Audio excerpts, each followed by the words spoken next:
आपके कहने का जो अर्थ है वो इस प्रकार से है, क्या एक निर्धन व्यक्ति जिसके पास धन नहीं हो या ऐसी सुविधाएं नहीं हो, उसकी इतनी शक्ति नहीं हो कि वो श्रृंगार करवा पाए,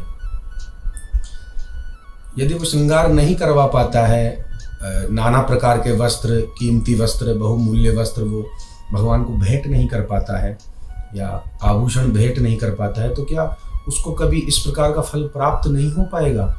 या कोई ऐसी विधि है जिसके करने मात्र से उस व्यक्ति को, उस मानव को इस प्रकार का फल प्राप्त हो जाए?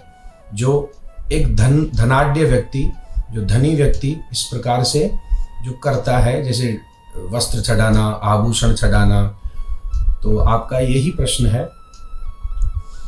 देखिए, इसका थोड़ा समझ का फेर है। ये जगत है भाव का। विधि और भाव दोनों का तालमेल लेकर चलना एक भक्त का कर्तव्य होता है। कुछ भक्त ऐसे होते हैं जिनको भगवान ने या उनके कर्मों के द्वारा, उनके प्रारब्ध के अनुसार उनको अत्यधिक धन प्राप्त होता है। क्या धन ही सुखों का सागर है या धन ही सुखों का कारण है? ऐसा नहीं है। एक निर्धन व्यक्ति भी रूखी सूखी खाकर प्रसन्न रह पाता है। कई धनी ऐसे होते हैं जिनके पास अथाह धन का सागर है, समुद्र है, किंतु उनके जीवन में सुख नहीं है। प्रतिदिन क्लेश, अशांति उनके मन में व्याप्त रहती है, मस्तिष्क में व्याप्त रहती है, चिंताओं से घिरे रहते हैं। और आपका जो प्रश्न है, ऐसी कोई विधि है जिसके करने मात्र से एक निर्धन व्यक्ति को भी वो ही फल प्राप्त हो जाए? देखिए, विधि तो ऐसी है कि जिसके पास वस्त्र चढ़ाने के पैसे ना हो, धन ना हो, या अभाव हो उसके पास धन का, उसका सामर्थ्य ना हो, उसकी शक्ति ना हो, तो वो निम्न रूप से, छोटे रूप से भी ये कार्य कर सकता है। देखिए, वस्त्रों की कीमत कब बढ़ती है? जब उसमें उसी प्रकार का कपड़ा लगाया जाता हो, उसमें कुछ कारीगरी की जाती हो, उसकी कुछ बनावट में अंतर होता हो।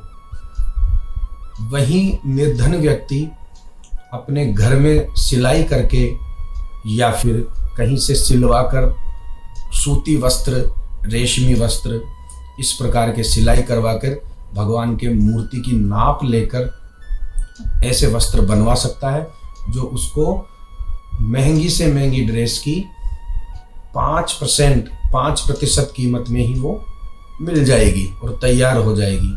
तो वो इस प्रकार से भी अपनी विधि संपन्न कर सकता है और अपने भाव भगवान के प्रति प्रस्तुत कर सकता है। भगवान के तो मित्र थे सुदामा जी, अति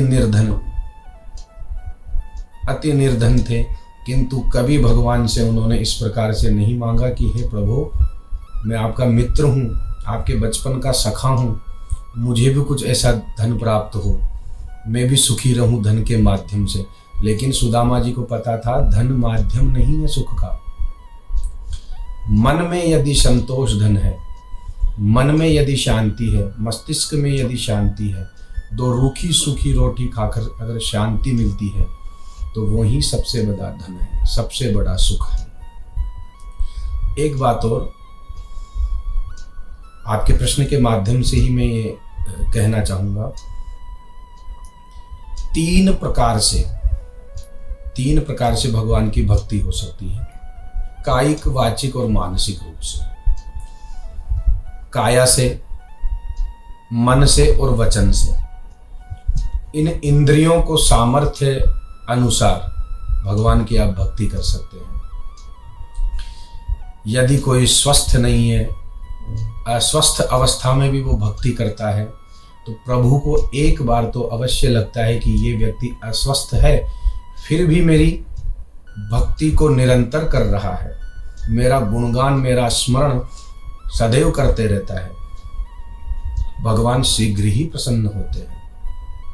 रही बात सुख और दुखों की, तो सुख और दुख का कारण भगवान नहीं है, ना ये मंदिर है, ना पूजा है, ना आपका कोई साथी है, ना मित्र है, ना परिवार है। आपके सुख के और दुख का कारण आप हो, आपका कर्म है। इसलिए भगवान को दोष ना दे, ना अन्य को दोष दे, ना अन्य को दोष ना दे। आप ही सुख और दुख का कारण हो।